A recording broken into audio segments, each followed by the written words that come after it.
Bonjour tout le monde, bienvenue sur une nouvelle vidéo des lectures de Pipin, j'espère que vous allez bien.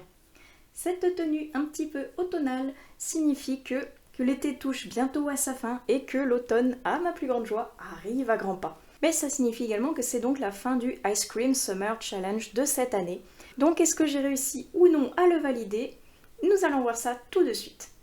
On reprend le petit carnet, on ne perd pas ses habitudes et on commence tout de suite avec le premier menu qui était douceur parfumée des vacances, avec en première sous-catégorie le calme au réveil des marmottes, animaux, évasion, développement personnel en mots-clés. Alors là j'avais mis plein de choses parce que j'étais très indécise et j'étais tellement indécise qu'au final je n'en ai choisi aucun. Voilà, un challenge qui commence très bien, on est d'accord, loupé. Donc sans suspense, je pense que vous avez compris dès la première catégorie que je ne l'aurais pas validé donc à 100%. Mais j'ai eu un passage à vide, on va dire, qui fait que je n'ai pas lu beaucoup, ou tout du moins pas autant que ce que je voulais, ni tout ce que je voulais question titre. Donc je ne vais pas m'attarder ici sur cette vidéo, ce sera certainement une explication dans une prochaine, mais le fait est que je n'ai pas pu lire donc pour cette catégorie les livres que j'avais choisis. C'est fort dommage, mais donc ce sera pour une prochaine fois. Et il y en a un qu'il faudra que je lise absolument parce que normalement je vais rencontrer l'autrice dans pas longtemps, donc ça c'est pareil, ce sera l'objet d'une prochaine vidéo. En attendant, on passe tout de suite à la deuxième sous-catégorie.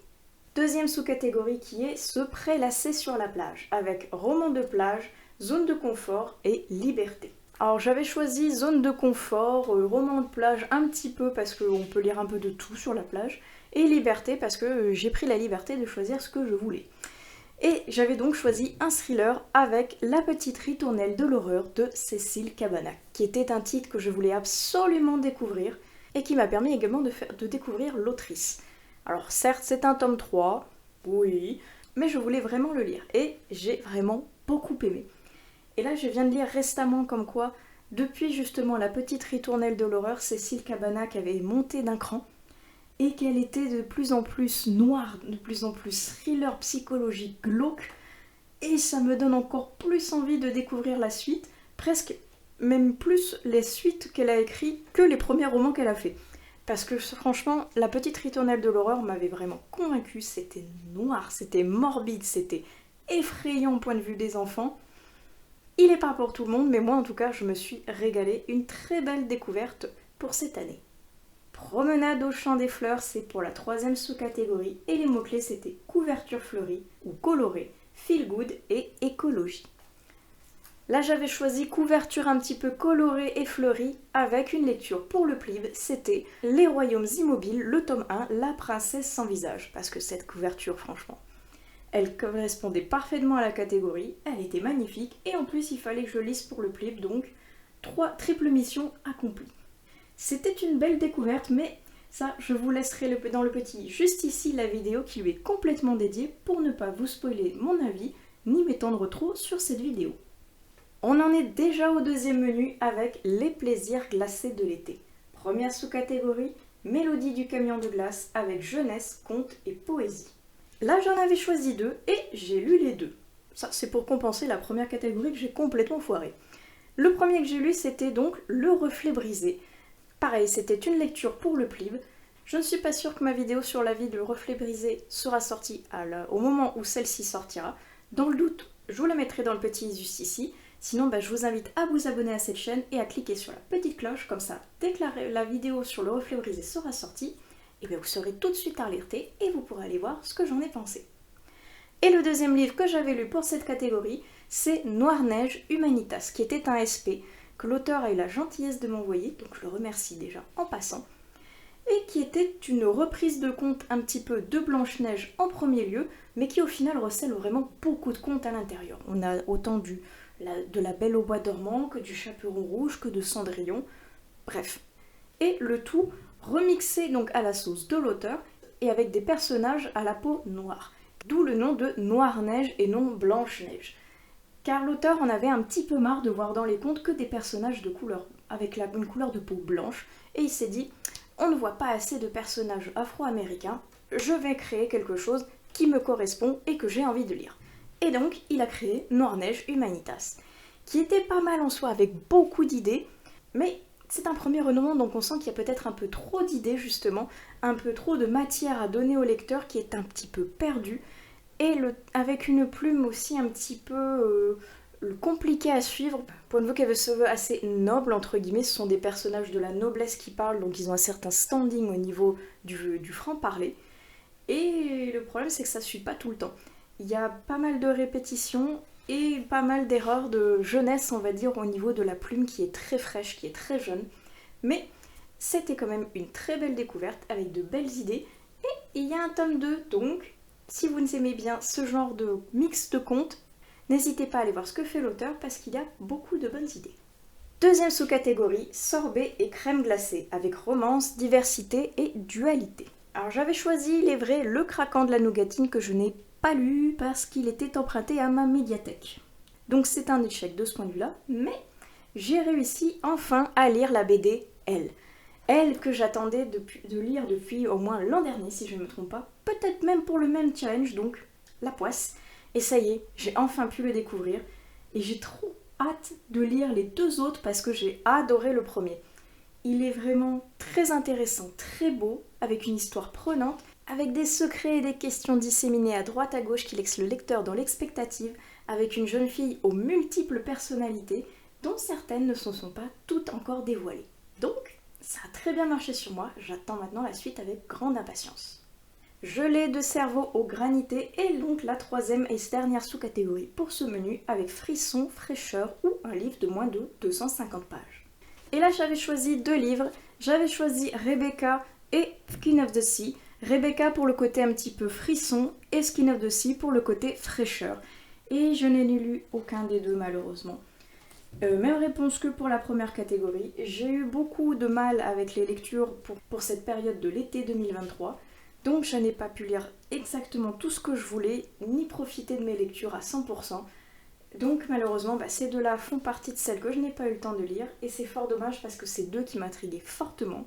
Donc j'espère pouvoir les ressortir dans pas longtemps parce que j'aimerais vraiment les découvrir, tout du moins cette année, pour pas avoir une palle gigantesque et qu'ils traînent dedans pendant au moins 500 ans. Troisième menu, rayon de lune estivale avec soirée de fête pour la musique.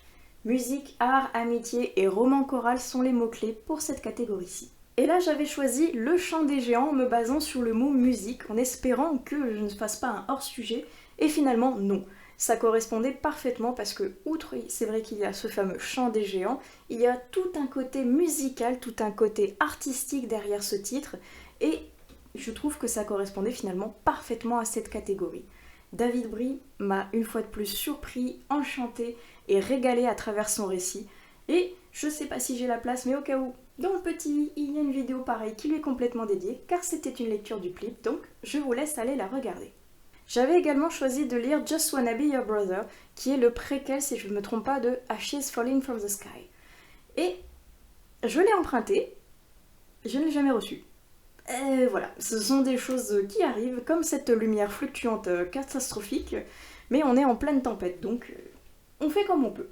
Et je disais que je l'ai emprunté, mais donc jamais reçu, donc apparemment quelqu'un l'aurait réemprunté, ou alors comme ma médiathèque elle est en train d'être en plein travaux, peut-être que par malchance j'en ai pris un qu'ils ont mis dans les cartons, et donc je l'aurai pas avant sa réouverture, c'est-à-dire le 30 septembre.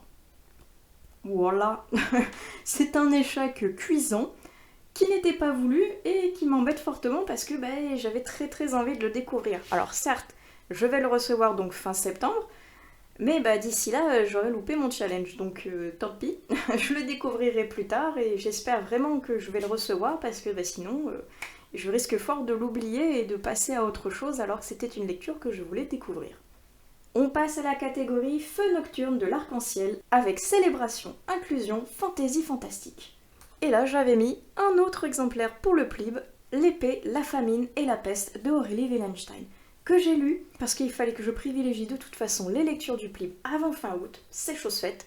C'était une belle lecture, très originale. Aurélie Wellenstein a vraiment une imagination débordante et je ne vous en dirai pas plus dans cette vidéo pour pas faire redondant ni de spoil. J'avais également choisi de lire Eléria que je n'ai pas lu mais par choix personnel on va dire. Donc je vous avais dit dans la vidéo de présentation de la palle pour ce challenge comme quoi peut-être qu'il y avait une surprise avec ce tome-ci. Ce n'est pas le cas en tout cas pour le moment. Donc je voudrais pas me porter la poisse même si ça a l'air très très mal parti pour que je puisse travailler avec l'autrice. Donc normalement elle devait peut-être me l'envoyer pour que je le découvre pour pouvoir ensuite travailler avec elle.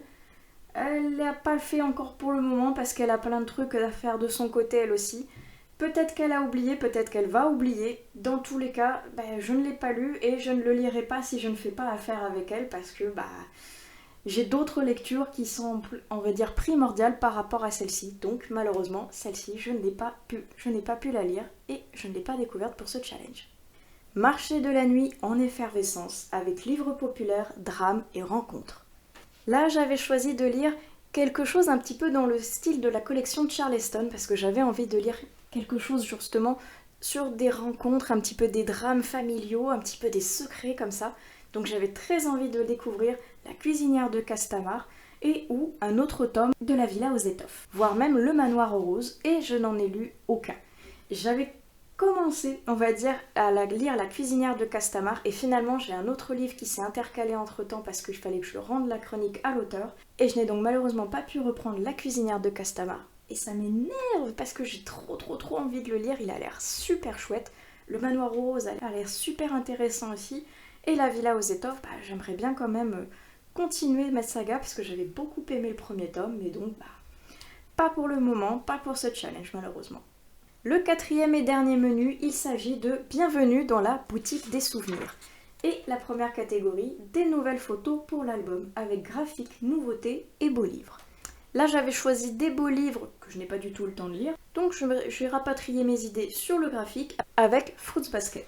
Fruits Basket qui est un manga que j'ai depuis tellement longtemps, je ne sais même plus si c'est collège ou lycée tellement ça remonte, je les ai tous, et je me suis mis à lire le tome 1, qui m'a remémoré tellement de belles choses que j'ai lu le tome 2, puis le tome 3. Je me suis arrêtée au tome 3, mais je pense que la magie a repris, ça y est, j'ai envie de tous les relire. Je revoyais les scènes de l'animé dans la tête, je revoyais les dialogues qui se passaient entre les personnages, et comme j'aime beaucoup cette histoire, qui est très originale avec une jeune fille qui a perdu ses parents, et qui a été recueillie par une famille qui est tentée par les signes du zodiaque chinois. Et quand une personne du sexe opposé les touche, ils se transforment en ce fameux signe. J'avais trouvé ça tellement original, plein d'humour, plein de légendes et plein de belles morales qu'il y a aussi derrière. C'est une série que j'aime particulièrement, donc je pense que je vais la continuer et que peut-être plus tard vous aurez une review complète sur la série. Avant-dernière catégorie, Souviens-toi l'été dernier, avec thriller, polar, secret ou relecture. J'en avais choisi 2 également pour cette catégorie-ci, mais j'en ai lu qu'un. Il s'agit de Hystérie champêtre. Et je l'ai lu parce que c'était donc un SP. Je remercie beaucoup l'autrice de me l'avoir fait découvrir. SP qui était très particulier car on frôle le psychologie, la folie ou même le burn-out carrément. Parce qu'on va suivre une famille qui a décidé de déménager à la campagne suite au burn-out justement de la mère de famille. Sauf qu'elle a décidé ça un petit peu sur un coup de tête parce qu'elle en a marre du Covid, elle en a marre du confinement et elle a envie de s'aérer l'esprit à la campagne, mais à 2 mois du bac de sa fille. Et elle s'en fout en fait. Elle s'en contrefout de sa fille, elle s'en contrefout de sa famille. Tout ce qui l'importe c'est elle, son bien-être et ce que les gens vont penser d'elle. Donc la famille a subi un petit peu les états d'âme de cette femme. L'aînée donc qui a 2 mois du bac, elle compte totalement contre, elle est totalement déboussolée, elle n'a pas envie de se perdre au milieu de la campagne alors qu'elle était dans la vie parisienne. Le père subit un petit peu pareil les humeurs de sa femme et lui a décidé de s'enfermer soit dans son travail, soit de repartir sur place pour travailler, comme ça il est tranquille, il a l'esprit libre, il n'a pas sa famille dans les pattes. Et la plus jeune, elle est au milieu de tout ça, elle est complètement déboussolée, elle a peur que les gens ne l'aiment pas, elle a peur de ne pas être intégrée, et elle s'exprime comme elle peut, donc en malheureusement se mutilant. Et tous ces personnages ont un petit peu essayé de se battre, mais en sombrant un peu dans la folie, dans le mal-être, et ça va donner un thriller assez chaotique, point de vue sentiment, parce qu'ils vont être vraiment tous un petit peu dérangés. Et l'autrice, elle sait bien manier la folie, c'est très intéressant, il n'y a que la fin qui m'a laissé un peu dubitative, car très abrupte, mais ce fut quand même une belle découverte. Et la dernière catégorie pour ce menu et ce challenge, c'était la carte postale et le souvenir d'ailleurs. Épistolaire, livre offert et nostalgie en mots-clés. Et là j'en avais choisi deux, une fois de plus. Un que j'ai bien évidemment pas lu, une fois de plus. Il s'agissait de Billy Summers de Stephen King. Pas eu le temps, parce qu'en plus c'est un gros pavé, donc il fallait que je me mette dedans, donc pas eu le temps. En revanche, j'ai lu Soundgrove, parce que je l'avais classé dans l'épistolaire, vu que je pensais que c'était des lettres, finalement ce sont des extraits de journaux intimes, mais je me disais que ça pouvait quand même un petit peu passer, parce que ce n'était pas qu'un roman, on va dire, brut. Et j'ai adoré cette lecture. Elle serait parfaite pour le Pâques de cette année, parce qu'elle est vraiment dans une ambiance un petit peu conte gothique, un petit peu brumeux, un petit peu automnal, donc vraiment génial. Avec une famille qui déménage pareil à la campagne, un petit peu comme Hystérie champêtre. Suite là par contre au divorce des parents. Les deux filles doivent subir malheureusement ce changement, même si elles ne sont pas d'accord. Il y a le même souci d'intégration avec l'école. Et l'aînée doit faire un exposé sur quelque chose en rapport donc avec le village dans lequel maintenant elle vit, et elle a décidé de le faire sur le manoir de Soundgrove, ainsi que toutes les légendes urbaines qui tournent autour. Mais qui ne sont peut-être pas tant que ça des légendes urbaines, et elle va s'en rendre compte au prix d'un urbex un petit peu dangereux qui va se retourner contre elle. Et j'ai vraiment beaucoup aimé cette lecture, ne serait-ce que par la mise en page avec ces ronces qui augmentent au fil des pages et en fonction de l'état d'esprit de la jeune fille, avec cette ambiance lugubre qui nous suit tout au long du récit et avec cette écriture prenante qui moi m'a vraiment enveloppée dans une ambiance que j'ai adorée. Une fois de plus, la fin a été un petit peu abrupte pour moi et m'a légèrement déçue, mais tout le reste m'avait vraiment complètement conquise. Et cette lecture termine ce challenge pour cette année, donc comme vous voyez, il y a beaucoup de catégories que je n'ai pas pu remplir. Je n'ai lu que 9 sur 12, c'est déjà pas mal, c'est vrai, mais j'aurais voulu en lire plus et pourquoi pas carrément finir à 100% mon challenge, ça aurait été une grande joie parce que pour le moment, ça ne m'est encore jamais arrivé. Donc, je n'ai pas réussi à 100%, mais n'hésitez pas à me dire dans les commentaires si vous y avez participé et si vous avez réussi à valider avec les lectures que vous aviez décidées en premier lieu. Moi, je vais de ce pas aller monter cette vidéo et j'attends maintenant avec la plus grande impatience les prochains menus qui vont sortir pour le Pumpkin Autumn Challenge, qui sera donc le challenge saisonnier suivant auquel je participerai. N'hésitez pas à utiliser comme d'habitude la section des commentaires pour qu'on échange tous ensemble sur les lectures que je vous ai présentées. Je vous souhaite d'agréables prochaines lectures et je vous dis à plus tard sur une autre vidéo des lectures de Pipin.